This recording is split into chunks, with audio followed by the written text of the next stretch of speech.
All right, good Saturday morning, everyone. Ready to roll as we break down what's going on in the world of golf here in week 42. I'm Will Doctor alongside Charlie Epps. We have a great show for you today. You have a world-class DP World Tour event going on in Delhi. In the DP World Tour India Championship, Keita Nakajima has a one-shot lead over Tommy Fleetwood going into the final round. Need Tommy there, Charlie. Need Tommy bad. 99th on the order of merit.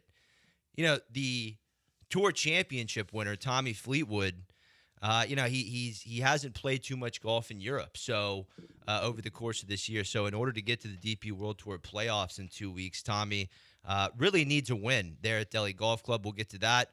We'll hear from Brian Gathright at 8:15. Brian is the head instructor of Gathright Golf in Boerne, Texas. He coaches 2026 PGA Tour rookie Johnny Kiefer, who we've had on the show. He also coaches Mitchell Meisner, who is another very good professional on the Korn Ferry Tour. And Brian was at the Korn Ferry Tour Championship last week in French Lick, where Kiefer finished first on the Korn Ferry Tour money list. Mitchell finished 21st, which was one spot outside of securing his PGA Tour card for 2026. So Brian was someone who was on property all last week, has a good feel of both the joy and heartbreak of the Korn Ferry Tour Championship. We'll get to Gathright at 8:15. And then at 8:30, we will have superstar golf architect Jay Blasi on the show. Blasi just completed the Lakeside Country Club redo.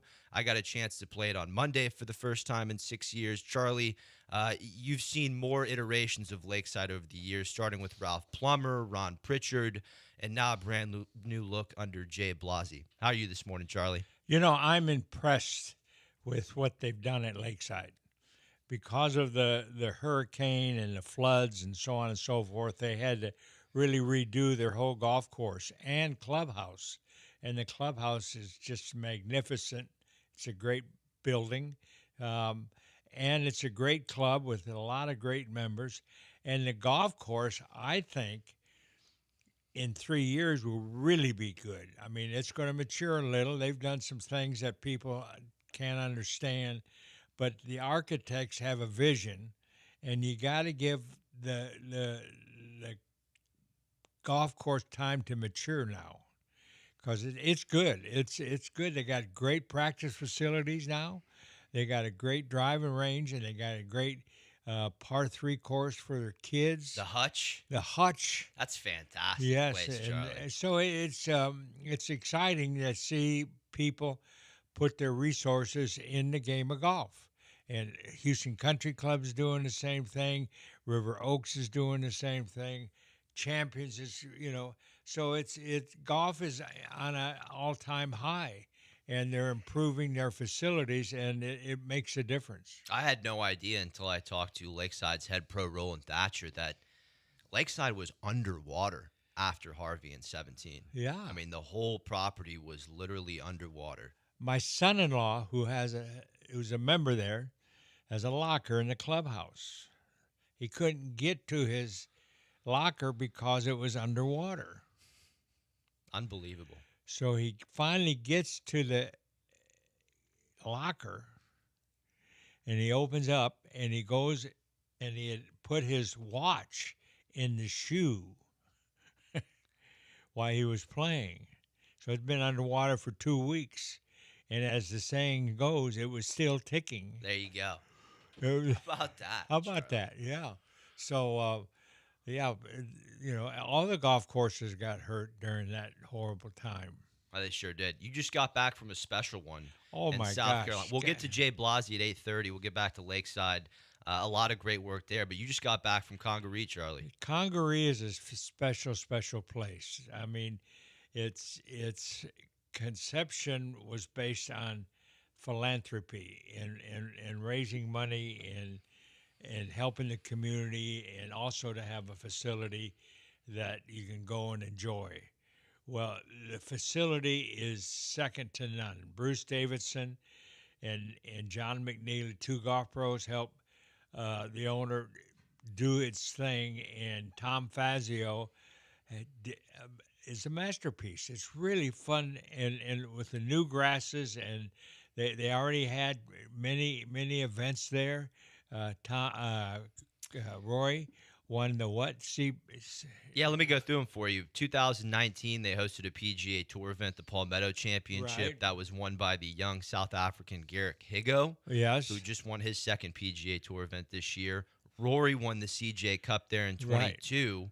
They hosted the Arnold Palmer Cup in 2025, and I didn't know this, but they actually made a bid for the President's Cup in Yes. 2025 too. It's a championship golf course, Yes. Charlie. And they're still on the list for those kind of Yeah. facilities, and it's really incredible. Now you went up there with your friend Jimmy Irwin. Jimmy Irwin and some of his guests that he entertained, and I'm an ambassador for the facility, and that I help promote it Yeah. and get people to go and visit it, and we just had a wonderful time. Now, I don't think a lot of people know just how much these properties like Congaree, Augusta, the philanthropy they're doing as far as Congaree does a ton for inner city Atlanta. Yes, Charlie, yes, exactly right. did you hang out with our friend Brandel Chambly a little bit up there? Well, he was there after I left. Oh, I didn't get to spend any time with him, but Bruce did,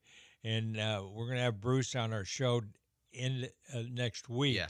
and we'll talk about the Ryder Cup and the ins and outs and what's been happening and everybody's different opinions. So it'll be a good show with Bruce Davidson, who is a local Houstonian by heart. He came to Houston to go to University St. Thomas, and he kind of hung around and became the head pro at River Oaks, and he's done a lot for golf in our area, and then now over in uh, South Carolina. Yeah. With Congaree. and still coaches some tour players. I think coaches Cole Hammer. Oh yeah, Our friend Cole Hammer. Yeah. So it'll be good to get Bruce on the show. I mean, I don't want to spoil anything. Did you get any insight there, Charlie? As far as obviously we just got done with a Ryder Cup where the Americans got embarrassed to some extent. What are you hearing, Charlie? I haven't heard. He won't share it to me. Wow. He's gonna Air it next Saturday. Yes. I'll be interested in that. I'll be interested if one Tiger Woods gets involved with the Ryder Cup team. Charlie just had another lumbar disc replacement. L4 and L5 disc replacement. That is, let me count how many surgeries since the car accident for the greatest of all time here. That is 5 surgeries since February of 2021, Charlie. And this is the greatest of all time who, is set to make his Champions Tour debut here in the next few years. I mean, we need him on the course. I'm not sure. I don't agree with that. He's the greatest of all times. Well, the greatest golfer of all time, not the greatest major champion of all time. You don't like that one either? I don't know. He's great, Yeah. but there's so many great players. So many great players, depending on the timing of their career. And there's no doubt that Tiger has just incredible career during the 2000s. Yeah. He won all 4 majors. He won the Grand Slam, and he really did bring a lot of attention to the game. But Hogan and Snead Yeah. and Nicklaus and Player and Palmer, they've all pitched in to grow this great game. Tony Jacklin, he's the greatest Ryder Cup captain I think, because he took a team that hadn't won and brought it up to par with what Americans were doing for their teams, and the players really all of a sudden started to appreciate what it was all about and enjoyed the week of the Ryder Cup. When you talk to Jack and Lee and Gary, you can pick one. Who was the player they looked up to? Who's their great? Well, Jack was Bobby Jones. Yeah.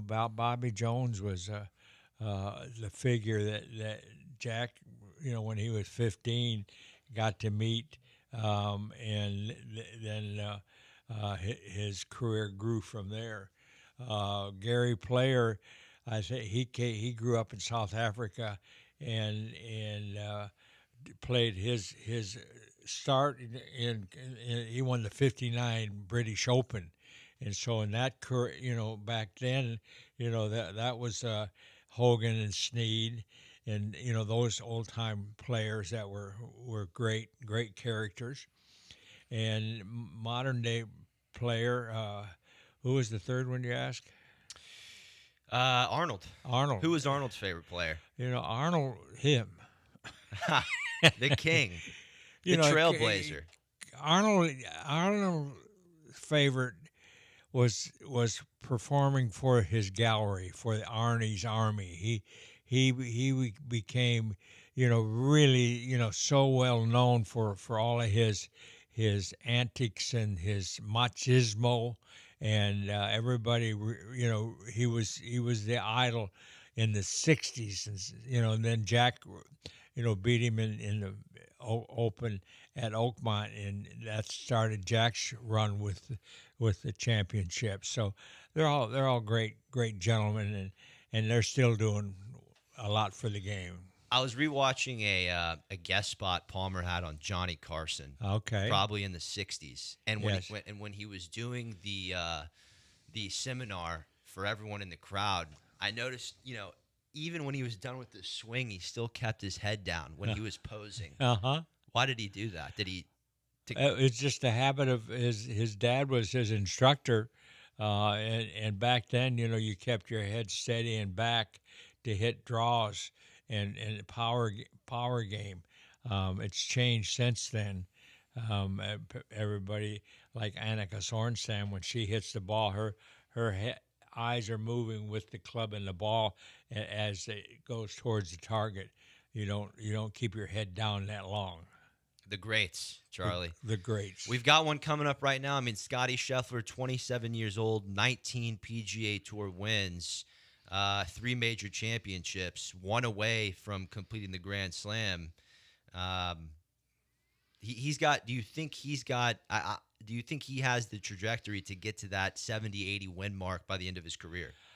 I don't know. I don't know how he's motivated. He's so cool, calm, and collected, and he always says winning really isn't that much. It doesn't. It's not life to him. No, it's not life, and his wife and his new baby, his son, and his way of talking about his family.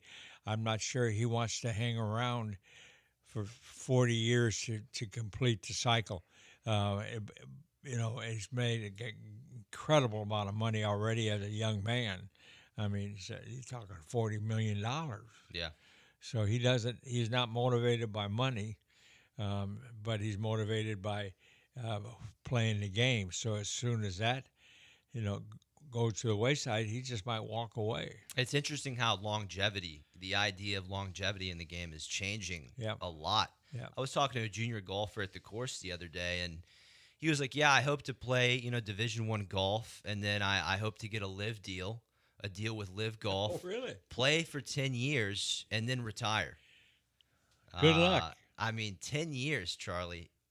How long did Jack and Arnold play? I mean, forever. It never stopped, did it, for them? They're still playing. Yeah, they are. All right, Brian Gathright is on the other side. He is really a legendary coach in the state of Texas. His 2 students, Johnny Kiefer and Mitchell Meisner, were both at the Korn Ferry Tour Championship last week. Johnny got his PGA Tour card, finishing number 1 on their money list. Mitchell Meisner, 21st, 1 card outside of what would have got him to the PGA Tour. Is a major heartbreak. Really, hats off to Mitchell. Gave some great interviews after that final round. Really says a lot about his character to stand up to the media and give some words after really a heartbreaking finish in French Lick. But we'll get the latest from Brian Gathright on that. On the other side here on the Charlie Epps Golf Hours, by Insperity, HR that makes a difference.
You're listening to the Charlie Epps Golf Hour on ESPN 97.5 and 92.5. Powered by Insperity. From the Veritex Community Bank Studios, here's Will Doctor and the golf doctor himself, Charlie Epps. Okay, welcome back to the show. Joining us now is one of the most respected teachers in the game. It's Brian Gathright, founder of Gathright Golf in Boerne, Texas. Brian's worked with players from every level, including rising stars like Johnny Kiefer and Mitchell Meisner, to major champion names like Jimmy Walker, three names that Texas golf fans have been all following very closely over the years. Johnny just locked up his PGA Tour card last week. Mitchell came heartbreakingly close at the Korn Ferry Tour Championship. We'll get to those names with Brian Gathright. Brian also handpicked by Harvey Pinnock to carry on his legacy, and Brian is one of Golf Magazine's lifetime top 100 teachers. He's been teaching the game for decades. Brian, it's great to have you on the show with Charlie and I. How are you this morning? I'm doing great, Will, and Charlie, hope you're doing well, and thank you guys for having me on this morning. It's always a pleasure. And wow, what a week last week. You're talking about a roller coaster of emotions. But thanks for having me on, and I'm looking forward to talking with you guys. The thrill of victory and the agony of defeat, huh? You covered both gambits right there. You one student wins, and the other one just by a hair doesn't get his card.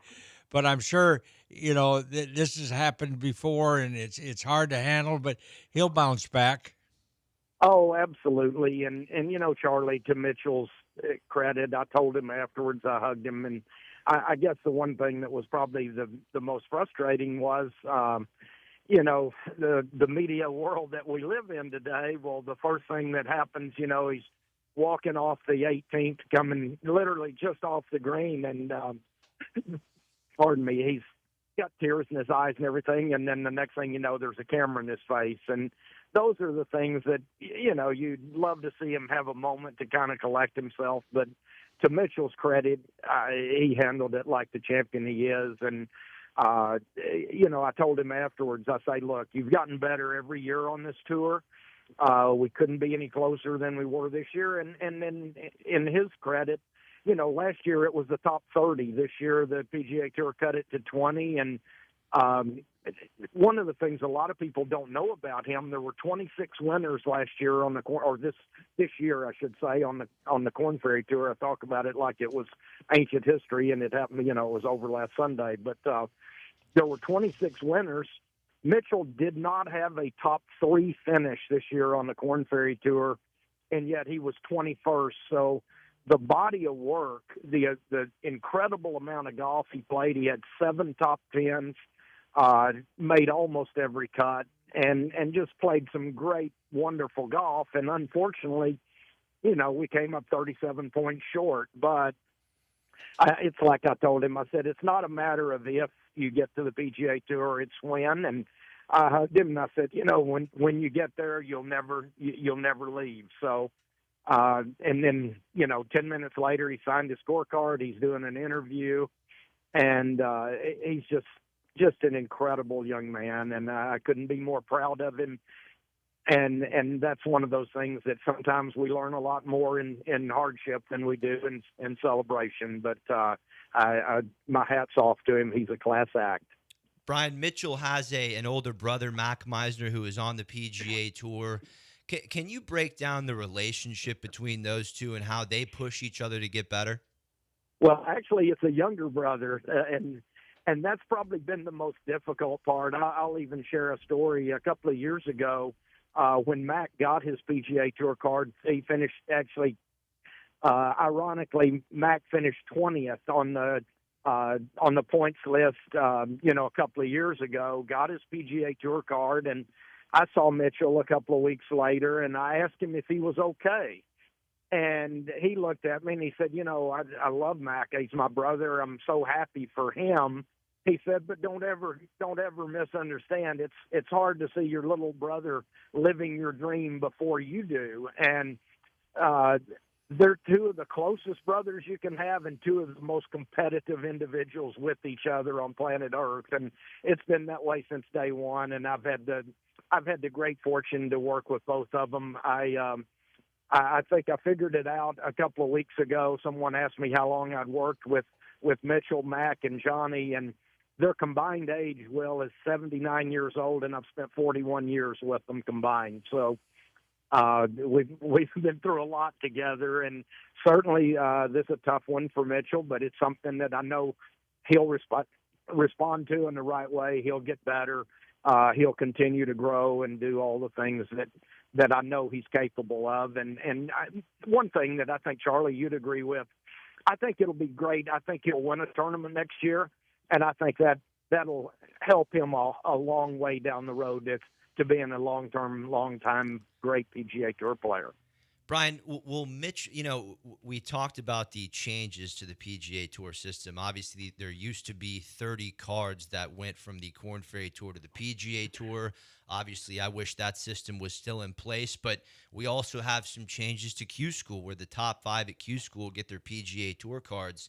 Is Mitchell going to give that a go, or will he just set his sights on the Korn Ferry Tour next season? Oh, no, we're going to give that a go. I'll promise you. He'll be down the end of next week, and we're going to start working. And just that's who Mitchell is. I tried to get him to take a week off back in this long stretch of tournaments they were running, and he looked at me and he goes, Brian, you ought to know by now, what am I going to do if I take a week off? And he plays golf with his caddy, Levi Valadez, and Levi's going to Q School next week. And he said, if I come home, I'm just going to play golf with Levi. And he said, I can't make that much money off of Levi playing.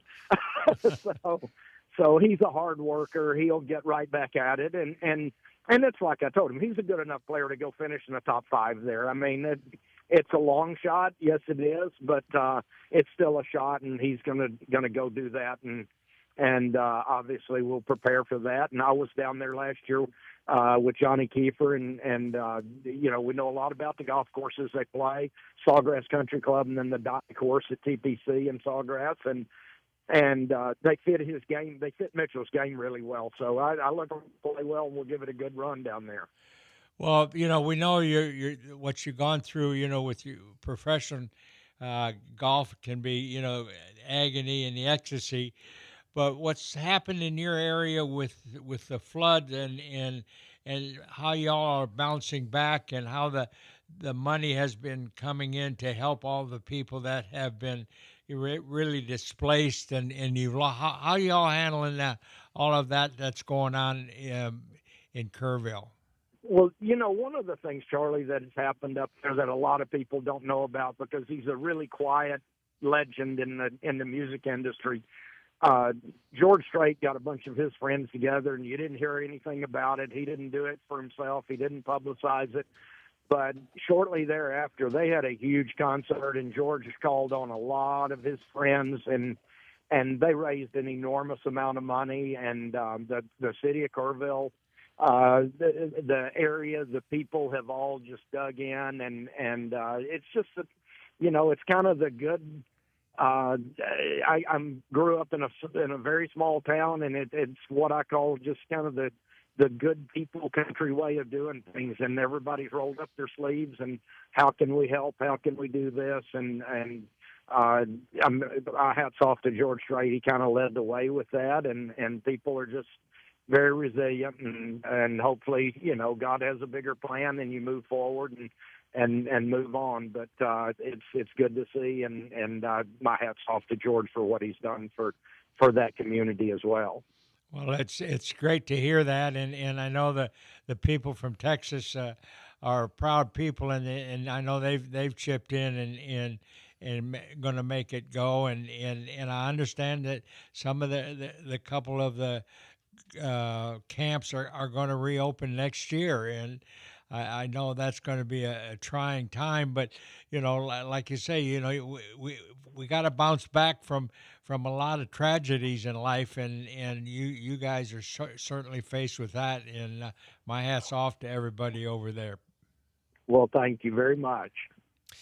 This is Brian Gathright joining us, PGA Tour golf coach, top 100 teacher in the United States. Brian, you've been coaching for a long time through many evolutions of golf. Technology, data, this younger, power-driven generation. Has your teaching evolved at all in order to meet those changes? Well, I think, Will, one of the things that I think Charlie would agree with as well is that, when we grew up and the ball was curving as much as it did with the Bellata ball and the persimmon clubs and things like that, it was all about getting the ball in the fairway and everything. And now with the technology, the way the ball's developed, the way guys can launch it out of the rough, now it's really bombing it and getting it in play. It's not as much a premium on the fairway, I would say. You still want to be in the fairway, especially in the U.S. Open, the majors. But even last week in the Korn Ferry Tour Championship, there were a lot of holes because greens were pretty soft and receptive that actually it was easier to get the ball close to a pin on a shelf or something if you were in the rough because the rough wasn't very high. It's an exceptionally long golf course. So the rough wasn't very brutal, and you could actually land the ball and stop. And that's where, like a Johnny Kiefer, Johnny's got 185-mile-an-hour ball speed, and he absolutely bombs it. And as tough as it was with Mitchell, it still was great to get to see Johnny celebrate. He set an all-time scoring record on the Korn Ferry Tour this year. He finished the year with a 67.95 scoring average. And, last year on the Americas Tour, he was Player of the Year there with a 66 scoring average. And you take a guy that bombs it at 185 miles an hour, and then maybe the best thing that he does is putt it. And, oh, by the way, he hits his irons really well, and he's a great wedge player. So you're seeing some great things out of him. And it has made me change some as a coach. And certainly it's become a game for players that hit it a long way. You have to move it now. And they played the golf course last week at like 7,765 yards with two or three 360, 70-yard par fours. So, you've got par fives that are over 600. You've got par fours that are over 500 and par threes that are 220, 230, 240. But at the same point in time, those guys at 220 now are hitting 5 and 6 irons as opposed to the 3 iron or 2 iron that Charlie and I used to hit in our day. Even a 1 iron. But the other thing exactly. that you watch, if you go to a tour event and you watch the players come out to the practice tee, they all got a computer in their hand. They all, they've got this knowledge of exactness, which I think has just contributed to the scoring ability for a lot of these young guys that they know they can make a golf ball go certain exact distances, and the range finders, it's an exact game, and I would like to see them go out without all that information and see what they shoot. Yeah, Brian, do you have a TrackMan on deck at all times during tournament weeks, or how do you balance that? Well, we use a GC Quad. It's just a little more portable. But it's interesting. Some players like it. Some players don't. Like in Mitchell's case, he used it in the practice rounds and used it on the range, but he didn't warm up with it. Now, Johnny will occasionally, on the morning of, especially if it's cool, he'll take it to the practice tee on the morning of a tournament round if it's cool, just to get an idea and get with his caddy and give him kind of the numbers of balls flying in the air. It has become that exact, but I kind of agree with Charlie. I still like the old school portion of kind of figuring it out and that artistic part of the game, but it's not the world we live in now. It's become so technology driven, and at the same point in time, we're using that to dial in those distances and really try to get you comfortable that, they can hit those windows of, 2 and 3 yard windows with a 8 iron or a 9 iron or a wedge, and their distance control with the wedges, on the shorter shots is just phenomenal. It's what's leading to all these 25, 26, 27 under par scores at times. That's Brian Gathright, one of the great teachers in the game and the man behind some of Texas golf's brightest rising stars. You can learn more about his work at BrianGathRightGolf.com, and we'll be keeping a close eye on Johnny Kiefer as he starts his PGA Tour career, and Mitchell Meisner as he makes another run at Q School and another run next season. Brian, thanks for joining us. Always great insight and perspective. Brian, congratulations on a great year, and look forward to watching your guys play, and good luck to you. Thank you so much, guys, and I really appreciate you having me on. Look forward to seeing y'all in the near future, and thanks again. We'll see you soon, Brian. Bye-bye. Be good. Jay Blasi's next here on the Charlie Epps Golf Hours. Brian Sparity, HR that makes a difference. Jay Blasi. I'm so fucking cold. Mike Booker, chairman of the Texas Golf Hall of Fame and holder of a record number of Texas Golf Association championships. The Texas Golf Hall of Fame is the foundation of golf in our great state. So many great individuals, Ben Hogan, Byron Nelson, Kathy Whitworth, Ben Crenshaw, and many others, lead the way in making golf in Texas known around the world. Now you can experience the history of Texas golf digitally at texasgolfhof.org and share with your family and friends. See you on the course.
The Charlie Epps Golf Hour, powered by Insperity, continues On ESPN 97.5 and 92.5. from the Veritex Community Bank Studios. Here's Will Doctor and Charlie Epps.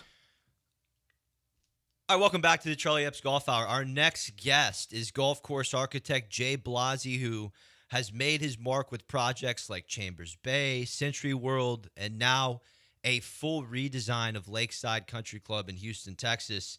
Lakeside has deep history, originally designed by Ralph Plummer in 1952, renovated by Ron Pritchard in 1990, and then reshaped after Hurricane Harvey flooded the course in 2017, which led to the club's leadership beginning to rethink everything from infrastructure to playability, and ultimately turned to Jay to bring the creative vision to life. Jay, welcome to the show. Great to have you here with me and Charlie Epps.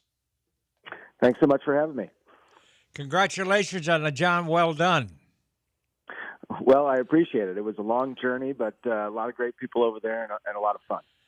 It's amazing that the memberships today are so interested in getting their golf courses modernized and get it and allow you to do what you've done. I salute you. And then that beautiful clubhouse really stands out, and it's a great 18th hole coming in there. So my hat's off to you. It's really a great upgrade.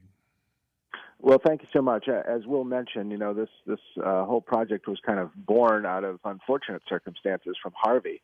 Ironically, the club was actually scheduled to do a project a couple weeks after Harvey hit.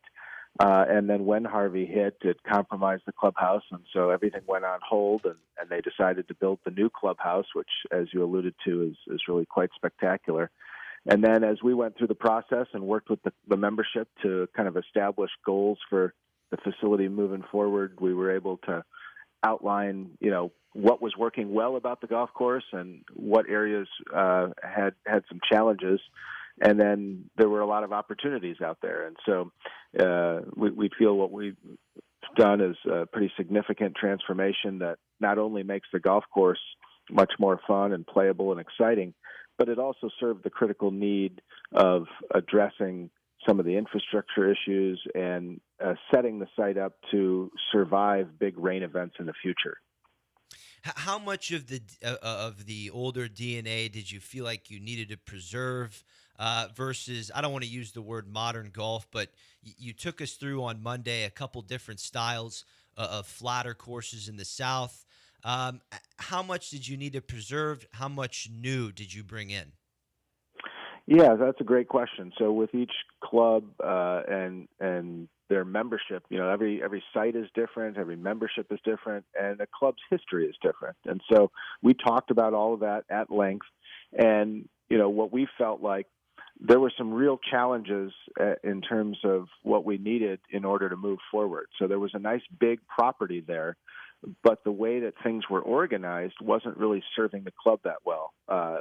Lakeside has a big membership, 1,000 members, and there's a lot of use out there. And so the practice facilities were undersized and not capable of handling the membership, whether that was the driving range, short game practice, putting green. So all of those things we needed to address, and then those were going to ultimately have an impact on the golf course.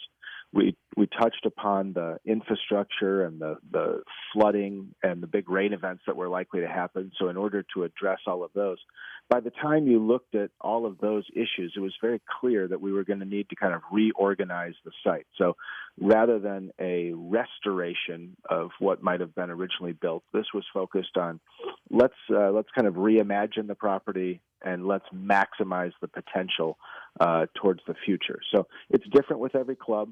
There was no distinct directive, but as we worked through the process and established those goals, it became pretty clear that we were going to need to have kind of a completely new design in order to maximize the potential. Having said that, when there were certain holes that kind of fit well into the land and worked from a space aspect, we didn't change things just for change's sake. So there are probably a half a dozen holes that kind of fit through the same corridors that there were before. But for consistency's sake, everything is brand new. All the tees, the greens, the bunkers, everything underground is completely new. And to your point, when we recognized that that's the road we were going to go down, we talked about, okay, well, what are the best golf courses in the South on flat ground? And if you kind of study golf throughout the U.S., it kind of jumps out right away that the best golf on flat ground in the South is in Charleston, South Carolina, where there's Yeamans Hall and Country Club of Charleston, and now they've even redone the Muni. And those golf golf courses all kind of have a certain look and feel. They were designed by guys named C.B. McDonald and Seth Rayner. And so we studied that, and we took that approach and brought that to Lakeside. We thought that would work well just from the function standpoint of the golf course, but also it would be something quite unique.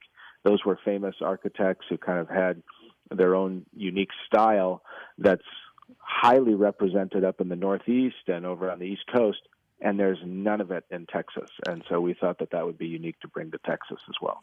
Well, we also know that in the last 15 years, new grasses have been developed to increase green speed or the quality of a fairway, the type of rough. What grasses did you use?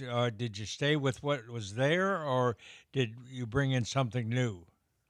Yeah, that's a great question. So we talked about, obviously in Houston, we're going to be using warm season grasses. The two kind of dominant varieties there are either Bermuda or Zoysia. Zoysia probably wouldn't work for us just due to the volume of play and the traffic and whatnot. So we had a great sense early on that we'd be using Bermuda grass. And as you mentioned, over the last 10 or 15 years, there's been huge advances in turf grasses. Lots of research has gone into it to make them more drought tolerant and kind of hold their color longer, all sorts of different stuff. And so we ended up choosing a new variety of Bermuda grass called Northbridge. We use that on the tees and the fairways and the rough areas. And then on the greens, we use Tiff Eagle. And Tiff Eagle has been around a little bit longer, kind of tried and true, tested. And so we did a lot of research, visited a lot of different clubs all over the South to get a handle on it. But we feel really good about the selections that we made. And we picked Northbridge in particular because it can work okay or fairly well as a rough grass. Having Bermuda grass for rough can be challenging. Some are better than others. And so by having Northbridge, which is a little bit better than some others as a rough grass, that gave us some flexibility so that if we have the same grass as the fairway and the rough and the tees, if we ever want to kind of change our mowing patterns or adjust any lines or anything like that, it's the same turf, so we have that flexibility. We've got superstar golf architect Jay Blasi with us on ESPN 97.5 Houston, the architect behind the new Lakeside Country Club. You can learn more about Jay's work at blasigolf.com. Jay, you talked a lot about your conversations with the late, great Terry Hutcherson, rest his soul. What moment along the timeline of the renovation stands out to you most as the point where the vision really came to life? Yeah, so Terry was a longtime superintendent at Lakeside Country Club. And so when I grew up in Wisconsin, I live in California now, and back in 2018, I had never heard of Lakeside Country Club in Houston, and Lakeside Country Club had never heard of me. And so there was a member there who was actively involved in the USGA as a key rules official, and he reached out to the leaders at the USGA, and somehow they gave him my name. And so former director of golf, C.W. Canfield, called me, and we talked for a long, long time, and I think I have like 7 pages of notes. And I think within a week I was in Houston checking it out. So that's when I first met Terry, and he had shared all sorts of the history of the club and told me his stories over the past 20-plus years. And throughout that whole process of interviewing and then eventually landing the job, there was a lot of skepticism of where we would end up. The club had been through a lot with the original design, the Pritchard work in 90, and then obviously Hurricane Harvey kind of shook everybody. And so as we went through the journey, it was fun. Terry was kind of always our guiding light and key helper. And so finally there kind of was a tipping point where it seemed like everybody was on board and ready to get started. And so nobody wanted this project to happen more than Terry. And as you alluded to, unfortunately, about a third of the way through construction, Terry passed away, and so that was a major hurdle for all of us. As we went through the construction, everything went very smoothly. There were no crazy hiccups or roadblocks or any big surprises that threw us for a loop from the construction side of things. But losing Terry in the middle of it was a major jolt to all of us. And so as a result of all of Terry's efforts and his connection to the club, we ended up building a little 5-hole short course, and we've named that the Hutch. So he lives on with all of us every time we're out there, and we think of him often.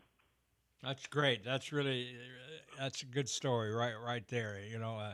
Golf is an amazing game, and when you can honor your friends like that, it means a lot to his family, and so that's a good story. I appreciate that. The hutch is so well done too, and it's just amazing the backboards you were able to create on the greens, and I love the little slopes and some of the middle of the greens that can help work your ball towards different pin locations. How much earth was moved in this project? Yeah, so as we alluded to earlier, a lot of this was infrastructure work, and so we tried to set the golf course up for long-term success in terms of drainage and flood storage. And so one of the things that we did was there were some lakes out on the property that had been added through the years. They weren't there before the golf course existed, and so we worked with civil engineers in the city of Houston, and we said, hey. We would love to remove those lakes, not fill them in, but basically convert them from a lake to a big swale or ravine. And by doing so, that would allow us in these big rain events, water to kind of fill up those areas without compromising the golf, the playable fairways and greens and tees. And then over time, that water goes down and goes away. So we did a bunch of that. Overall, we moved about 200,000 yards of 200,000 cubic yards of material to recraft the golf course, and most of that was really for drainage purposes. It is a very flat site, so we tried to build some interest. Again, if you come out, if you had been there before and came back, it's still going to feel in general like a flat site, but as you walk the fairways, you'll notice that there's a lot more undulation. So we have 3% slope or more to move the water. So a lot of that was for drainage purposes, but about 200,000 cubic yards overall.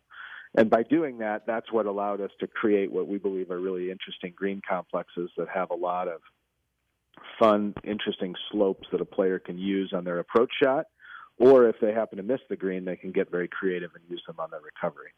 That's Jay Blasi, the architect behind the new Lakeside Country Club. You can learn more about Jay's work once again at blasigolf.com. Jay, thanks so much for taking the time for us this morning, and congratulations on bringing the new Lakeside to life.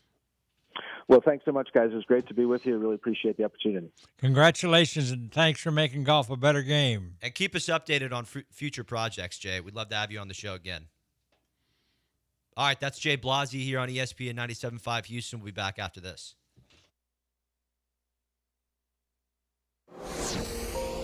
Mike Booker, chairman of the Texas Golf Hall of Fame and holder of a record number of Texas Golf Association championships. The Texas Golf Hall of Fame is the foundation of golf in our great state. So many great individuals: Ben Hogan, Byron Nelson, Kathy Whitworth, Ben Crenshaw, Babe Zaharias, Tom Kite, and many more lead the way in making golf in Texas known around the world. Learn about the historic golf courses and the individuals that promoted the game through leadership, teaching, and passion. Texas and golf go hand in hand in the history of the game and camaraderie. Together we can honor the past, celebrate the present, and inspire future generations of Texas golfers. Golf is a sport for everyone, and I encourage you to experience the history of Texas golf digitally at texasgolfhof.org and share with your golf family and friends. That's texasgolfhof.org. See you on the course.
This is the Charlie Epps Golf Hour on ESPN 97.5 and 92.5. Powered by Insperity. Now from the Veritex Community Bank Studios, here's Will Doctor and the golf doctor himself, Charlie Epps. All right, in case you missed our interviews with Brian Gathright or Jay Blasey, you can find those after the show at Charlie Epps Golf Hour on Apple Podcasts or Spotify. Charlie, I know we'll have Bruce Davidson on next week, kind of get the latest with the PGA Tour. Obviously, he's been talking a lot with Brandel Chambly. We'll get some good insight there, as well as what happened at the Ryder Cup and how USA moves forward after that. But before we leave the show, I want to fill you in. Here's a couple updates for the PGA Tour since the new hiring of CEO Brian Roloff came in. Number one, the amount of PGA Tour cards has shrunk from 125 to 100. You've added another signature event in the Miami Championship with talk about bumping that number up to 12 signature events. You have to remember, members are only required 15 events. So the elites would play 12 signature events, 4 majors, and call it a day. No need to go to Dallas. No need to go to San Antonio. The Champions Tour pensions have been cut by 20% with their Q School being eliminated. The Korn Ferry Tour event in Arlington has been cut off the schedule. No more Veritex Bank Championship. You've got NFL people coming in to run the business, turn this into a circus. I mean, Charlie, you've been around every iteration of the PGA Tour. What's your sense on the situation? I don't have a good feeling. I hate to see it go backwards. Cutting spots, cutting opportunities for golfers to play. We've seen it grow. I think it's helped grow the game of golf big time. All the clubs are doing well, so they better watch out. I mean, I'm going to forewarn you can't grow something by making it smaller. No way. 70-player field's not it. No 36-hole cut, not the solution. One more thing, Sports Illustrated tipped Aldrich, Potgieter, and Minwoo Lee as potential live golf targets. Charlie, it's an interesting hypothetical. South Africa's Stinger GC needs a little bit of youth. Potgieter could join Schwartzel and Oosthuizen and Burmeister on Stinger GC, and Liv would debatably be a better schedule for Potgieter's style of play, even though the chipping is developing there for Aldrich. And Minwoo Lee could team up with Cam Smith on Australia's Ripper GC there with Mark Leishman. But Charlie, Potgieter nor Minwoo, major champions. They're not major champions yet, and Liv doesn't get official world golf rankings. I don't see it happening. You think they're going to sign anybody else? I don't think so. Because I think if you're not someone with a major championship, people have watched the young Joaquin Niemann go to Live. He's gotten some opportunities in some European events, some other ways to make up world golf ranking points, and he's been unable to do it. And so, a great all-time superstar young talent like Joaquin Niemann is having trouble qualifying for majors. That's a big problem. Big problem. Great job today, Charlie. Thank you very much. Thank you, Ryan Morrow, behind the ones and twos. We'll see you next weekend on the Charlie Epps Golf Hour. It's my Insperity HR that makes a difference.